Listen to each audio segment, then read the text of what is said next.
여러분, 오늘 이야기는 기술을 말하지만 결국은 사람으로 끝나는 이야기입니다.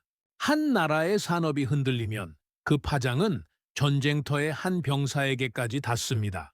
공장에서 멈춘 컨베이어 벨트가 전장에서 멈춘 장비가 되고 그 멈춤이 누군가의 생존과 직결되는 순간이 실제로 존재하기 때문입니다. 저는 미국의 국방 조달 체계 안에서 20년 넘게 일해온 조달 전략 담당자 마이클 하워드입니다. 수많은 국가와 기업이 얽힌 복합 공급망을 관리하며 절대 멈추면 안 되는 라인을 지키는 일을 제 사명처럼 살아왔습니다. 저는 평생 숫자와 표준, 규정과 계약서로 세상을 정리해왔고 문제는 늘 대체 공급처라는 해법으로 해결될 것이라고 믿었습니다. 그 믿음이 무너진 날이 있었습니다. 새벽의 공장, 불이 환하게 켜져 있는데도 기계가 움직이지 않는 장면을 처음 보았을 때 저는 인간이 만든 시스템의 오만을 똑똑히 보았습니다. 재고가 비어가고 핵심 소재의 흐름이 끊기자 거대한 생산 라인은 생각보다 쉽게 멈춰 섰습니다. 며칠은 버티겠지라는 판단은 착각이었고 대체할 수 있다고 믿었던 공급망은 눈앞에서 무너져 내렸습니다. 그날 이후 저는 단순히 한 공장의 문제가 아니라 선진 제조 전체가 공유하는 한계를 마주하고 있었습니다. 저는 당연히 오래된 파트너들에게 달려갔습니다. 기술력과 명성, 역사와 신뢰를 가진 곳이라면 답이 있을 거라 생각했습니다. 하지만 결과는 뜻밖이었습니다. 정밀도는 뛰어나도 물량이 따라오지 않았고 자동화는 완벽해도 예상치 못한 상황 앞에서 사람의 손이 멈춰버렸습니다. 더 중요한 건 이 실패가 한 곳의 문제가 아니라는 사실이었습니다. 각 나라, 각 기업이 서로 다른 방식으로 발전해왔지만 공통적으로 사람의 손이 점점 설 자리를 잃고 있다는 것. 그 불편한 진실이 하나씩 증명되기 시작했습니다. 그때 제게 몇 차례 전화를 걸어온 사람이 있었습니다. 한국 지사에서 근무하던 현장 매니저 소피아 김이었습니다. 조심스러우면서도 단호하게 한국 쪽도 다시 보셔야 합니다라고 말하던 목소리. 저는 과거의 기준과 편견을 이유로 그 제안을 가볍게 넘겼습니다. 시간이 없다는 이유, 검증이 필요하다는 이유, 안전한 선택을 해야 한다는 이유로요. 하지만 결국 세상의 문이 모두 닫힌 뒤에야 저는 그 전화가 의미하는 바를 다시 보게 됩니다. 오늘 영상은 한국이 잘났다는 결론을 강요하려는 이야기가 아닙니다. 오히려 제가 스스로 무너지는 과정, 그리고 그 무너짐이 어디에서 시작되었는지를 보여드리는 이야기입니다. 거대한 공장을 움직이는 비밀이 장비나 예산이 아니라 일상의 습관에서 비롯될 수 있다는 가능성, 그 가능성을 저는 끝내 부정하지 못했습니다. 구독과 좋아요는 영상 제작에 큰 힘이 되며 대한민국을 응원합니다. 그럼 지금부터 제가 겪었던 그 100일의 기록을 차근차근 말씀드리겠습니다. 문제가 시작된 건 어느 핵심 소재의 흐름이 갑자기 끊기면서였습니다. 저는 생산 현장으로 급히 향했고 공장 안은 이상할 만큼 조용했습니다. 늘 움직이던 라인이 멈춰 있었고 숙련된 기술자들이 말없이 서 있었습니다. 재고칸은 비어 있었고 평소라면 안정적으로 유지되던 공급망은 며칠 만에 바닥을 드러냈습니다. 저는 그 순간 깨달았습니다. 세계 최고라는 말이 예외 상황에도 강하다는 뜻은 아니라는 것을요. 곧바로 긴급 회의가 열렸습니다. 임원들은 납기 지연 수량과 손실 규모를 확인했고 숫자는 가혹했습니다. 하루 단위로 손실이 눈덩이처럼 불어나며 회사의 핵심 사업이 흔들리기 시작했습니다. 그리고 경쟁사가 대체 계약을 준비하고 있다는 소식이 더해지자 그 문제는 단순한 생산 차질이 아니라 생존의 문제가 되었습니다. 저는 제한된 시간 안에 라인을 복구하지 못하면 수십 년의 신뢰와 기록이 한 번에 무너질 수 있다는 현실을 받아들여야 했습니다. 저는 즉시 전 세계 협력사들과 화상회의를 열었습니다. 오래된 파트너들, 이미 검증된 공장들, 기술력이 세계 최고라고 알려진 곳들이 화면에 나타났습니다. 하지만 보고 내용은 놀랍도록 비슷했습니다. 가능한 재고는 얼마 남지 않았다. 추가 조달에는 수개월이 필요하다. 대체 소재로 바꾸려면 검증 기간이 길다. 모두가 정답처럼 알고 있던 공급망은 사실 하나의 축이 무너지면 연쇄적으로 흔들리는 구조였습니다. 저는 그중에서도 가장 먼저 정밀 가공으로 유명한 나라를 찾아갔습니다. 현장은 깔끔했고 기계는 정교했으며 기준 정밀도도 만족했습니다. 역시 된다는 안도감이 잠시 들었습니다. 그런데 곧 결정적 질문에서 벽에 부딪혔습니다. 한 달에 필요한 물량을 맞출 수 있습니까? 정밀도는 합격이었지만 대량 생산 역량이 부족했습니다. 장비를 늘리려면 시간이 필요하고 기술자를 교육하려면 더 시간이 필요했습니다. 제가 가진 시간은 길어야 몇 달이 아니라 몇 주였습니다. 그리고 저는 더 중요한 시험을 요청했습니다. 전원 차단 같은 돌발 상황에서 수작업으로 전환할 수 있는지 확인해달라고요. 자동화가 멈추는 순간에도 생산을 유지할 수 있어야 진짜 전장 대응이라고 판단했기 때문입니다. 결과는 예상보다 냉혹했습니다. 기계를 끄자 손이 흔들렸고 측정이 늦어졌으며 정밀도는 기준을 크게 벗어났습니다. 기술자들이 무능해서가 아니었습니다. 그들은 기계와 함께 성장한 손이었고 기계를 대신할 손은 충분히 길러지지 않았던 것입니다. 그날 밤 저는 조용히 숙소로 돌아와 통화 기록을 다시 보았습니다. 소피아 김의 부재중 전화. 저는 여전히 검증된 파트너만 붙잡고 있었습니다. 하지만 그 순간만큼은 마음 한구석이 흔들렸습니다. 정밀도만으로는 해결이 안 된다면 정밀도 속도, 돌발 대응까지 가능한 곳이 어딘가에 존재해야 합니다. 그게 없다면 저는 실패하게 됩니다. 그리고 그 실패는 단순히 기업의 문제가 아니라 국가 조달체계 전체의 흔들림으로 이어질 수 있었습니다. 다음으로 저는 정밀 산업의 심장이라 불리는 또 다른 나라로 향했습니다. 이곳은 분위기부터 달랐습니다. 공장은 시스템이 지배하고 있었고 온습도와 진동, 장비의 보정이 완벽하게 제어되고 있었습니다. 자동화 라인은 놀라울 만큼 정밀했고 생산 속도도 충분했습니다. 저는 속으로 확신했습니다. 여기면 된다. 테스트 결과는 훌륭했습니다. 더 복잡한 도면에도 정밀도가 안정적으로 나왔고 생산량 역시 목표를 넘길 수 있었습니다. 저는 오랜만에 숨이 트이는 느낌이었습니다. 하지만 저는 한 번의 환호로 결론을 내리지 않기로 했습니다. 이전 경험이 이미 제게 알려주고 있었습니다. 문제는 정상 상태가 아니라 비정상 상태에서 드러난다. 그래서 다시 요청했습니다. 전원 차단 상황을 가정해 수작업 전환이 가능한지 확인해달라고요. 상대 엔지니어는 표정이 굳었습니다.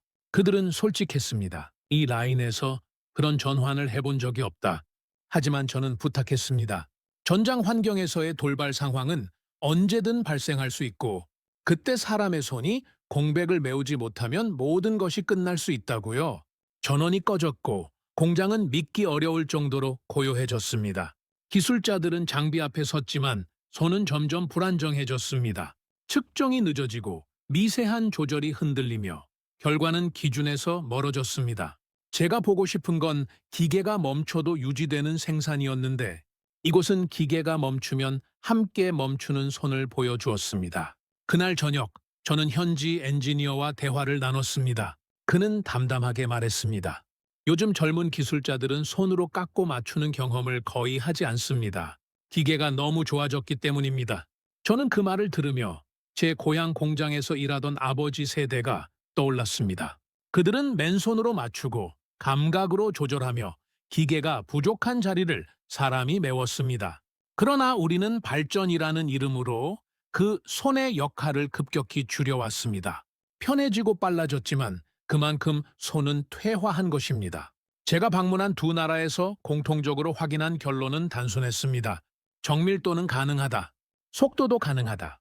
하지만 돌발 상황에서 사람의 손이 이어받는 구조는 점점 사라지고 있다. 그리고 이것은 특정 국가의 문제가 아니라 선진 제조 전체가 겪는 구조적 변화였습니다. 마지막 희망으로 저는 반도체와 초정밀로 유명한 곳도 확인했습니다. 그곳의 기술은 경이로웠습니다.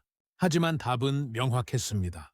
그 기술은 빛과 실리콘의 세계에서 빛났지 금속을 깎고 맞추는 세계로 그대로 옮겨지지 않았습니다. 저는 그때서야 내가 찾는 해답은 초정밀 자체가 아니라 초정밀을 금속 제조로 구현하는 손과 구조라는 사실을 확실히 깨달았습니다. 결국 회의실 화면에 남은 결론은 하나였습니다. 세 곳 모두 결정적 조건에서 탈락. 남은 시간은 줄어들고 선택지는 사라지고 있었습니다. 그때 다시 울린 전화? 이번엔 제가 받았습니다. 소피아 김이 말했습니다.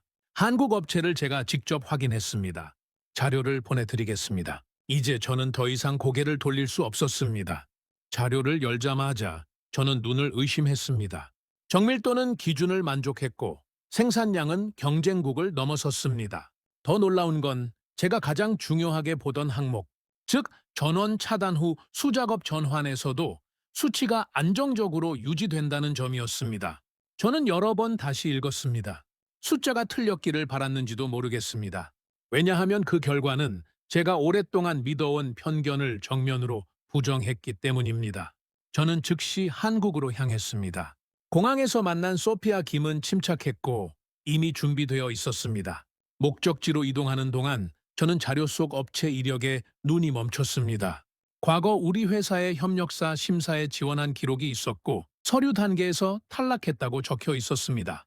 누가 탈락시켰는지 묻자 그녀는 조심스럽게 답했습니다. 그때 최종 걸러내신 분이 차관보님이셨습니다.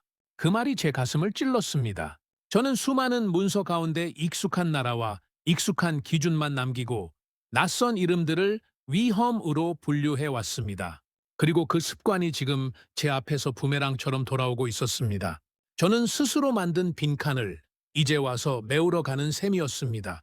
공장은 외형상 거대하지 않았습니다. 대형 생산 단지와 비교하면 작고 소박했습니다.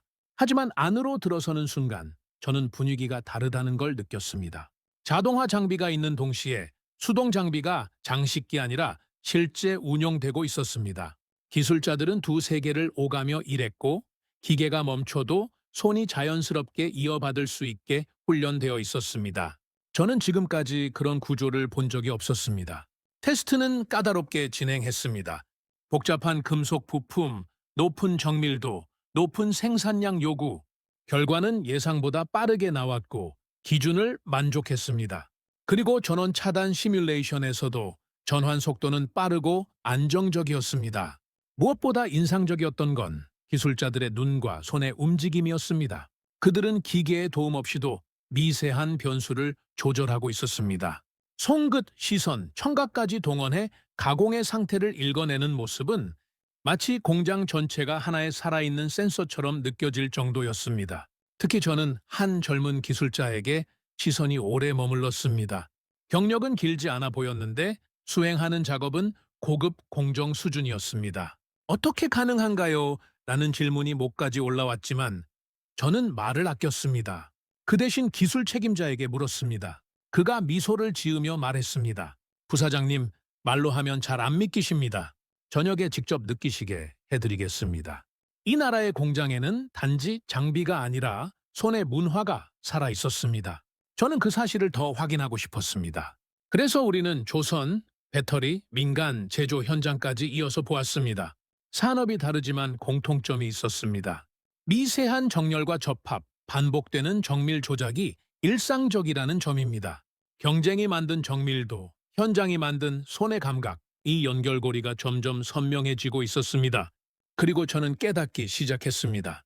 제가 찾던 해답은 특정 회사가 아니라 한 사회가 손을 훈련하는 방식에 있을지 모른다는 것을요. 저녁이 되자 기술 책임자는 저를 서울의 오래된 골목 식당으로 안내했습니다. 화려한 곳이 아니었습니다. 좁은 방, 소박한 상차림, 그리고 낯설게 느껴지는 도구 하나, 바로 금속 젓가락이었습니다. 저는 무심코 젓가락을 들었고 작은 반찬을 집으려다 여러 번 미끄러뜨렸습니다. 옆에서 소피아 김과 기술 책임자는 자연스럽게 음식을 집고 부드러운 두부도 정확하게 들어 올렸습니다. 저는 그 장면을 보며 이상한 감정을 느꼈습니다. 공장에서 보았던 그 손과 지금 식탁에서 보이는 손이 어딘가 닮아 있었기 때문입니다. 기술 책임자는 조용히 말했습니다. 부사장님, 공장에서 보신 손의 비밀은 여기 있습니다. 저는 순간 웃음이 나올 뻔했습니다. 젓가락이 비밀이라니요. 하지만 그는 매우 진지했습니다. 그리고 설명은 의외로 논리적이었습니다. 금속 젓가락은 마찰이 적고 무겁고 매끄럽습니다. 이런 도구로 음식을 집으려면 동시에 여러 변수를 제어해야 합니다. 힘의 압력, 각도의 미세 조정, 들어 올리는 속도. 셋 중 하나만 틀어져도 미끄러지거나 부서집니다. 저는 엔지니어로 살아온 사람입니다.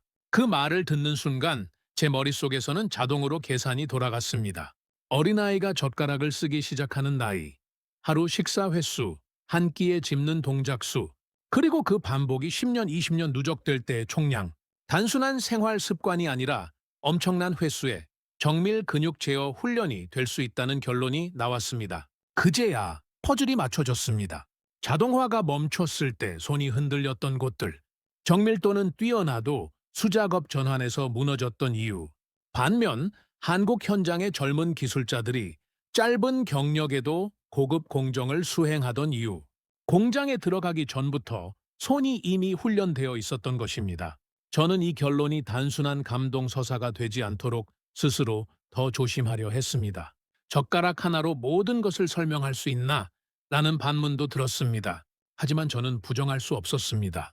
제가 본 것은 단순한 상징이 아니라 실제로 현장 수치와 연결되는 일관된 패턴이었기 때문입니다. 중요한 건 젓가락 자체가 아니라 불편함을 감내하며 손을 쓰는 문화가 세대를 지나 축적된다는 사실이었습니다. 편한 도구는 편한 결과를 줍니다. 하지만 편한 결과가 반드시 정밀한 결과는 아니었습니다. 다음 날 저는 본사와 통화해 계약을 추진하려 했습니다. 그런데 한국 업체는 단순 납품 구조를 원하지 않았습니다. 그들은 파트너십을 원했습니다. 함께 개발하고, 함께 책임지고, 함께 성장하는 구조. 저는 그 자리에서 깨달았습니다. 과거 제가 걸러냈던 것은 기술이 아니라 관계의 방식이었을지도 모른다는 것을요. 그리고 저는 약속했습니다. 납품 계약서가 아니라 협력 설계도를 들고 다시 오겠다고요. 이제 이 이야기는 단순히 한국이 해냈다로 끝나지 않습니다. 세계가 편해지는 동안 누군가는 손을 지켰다. 저는 그 사실을 인정할 수밖에 없었습니다. 여러분, 저는 이번 경험을 통해 아주 단순하지만 무거운 결론을 얻었습니다. 기술이 아무리 발전해도 마지막 순간에는 결국 사람의 손이 필요하다는 사실입니다. 그리고 그 손은 어느 날 갑자기 만들어지지 않습니다. 수십 년, 세대에 걸친 습관과 문화, 현장의 반복이 쌓여야만 만들어집니다. 저는 평생 검증된 파트너만이 안전하다고 믿었습니다. 익숙한 나라, 익숙한 기업, 익숙한 표준, 그 프레임 속에서 낯선 가능성은 늘 뒤로 밀렸습니다.